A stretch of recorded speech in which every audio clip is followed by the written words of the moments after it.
విజయవాడ వరద ముప్పు బాధితులను ఆదుకోవడానికి 7 వయసు దాటిన ముఖ్యమంత్రి చంద్రబాబు నాయుడు స్వయంగా రంగంలోకి దిగి పనిచేస్తుంటే జగన్ బ్యాచ్ అధికారులు మాత్రం తూతూ మంత్రంగా సహాయ కార్యక్రమాల్లో పాల్గొంటున్నారు. విపత్తు సమయంలో కూడా రాజకీయాలను ప్రదర్శిస్తున్నారు. అలాంటి అధికారులకు చంద్రబాబు క్లాస్ తీసుకున్నారు.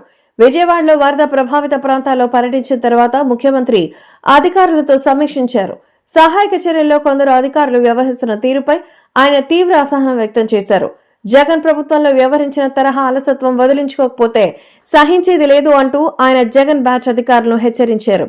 సహాయక చర్యల కోసం స్వయంగా తానే రంగంలోకి దిగిన అధికారులు మొద్దు నిద్ర వీడకపోతే ఎలా అంటూ ఆగ్రహించారు. కావలసిన స్థాయిలో ఆహార పదార్థాలు తెప్పించగలిగిన పంపిణీ విషయంలో జాప్యంపై ముఖ్యమంత్రి అసంతృప్తి వ్యక్తం చేశారు.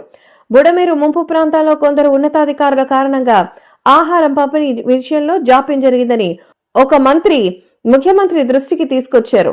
జగన్ బ్యాచ్ అధికారులు విధులు నిర్వహించిన ప్రాంతాల్లో ఈ పరిస్థితి ఉందని ఆయన చెప్పారు.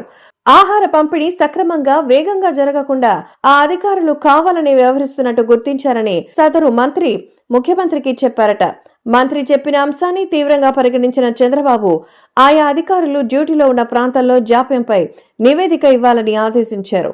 పనిచేయడం ఇష్టం లేకపోతే ఉద్యోగాలు వదిలేసి ఇంటికెళ్లాలని, ప్రజలు బాధల్లో ఉన్న సమయంలో ఇలాంటి పోకడలను సహించేది లేదని సీఎం చంద్రబాబు ఈ సందర్భంగా స్పష్టంగా చెప్పారు.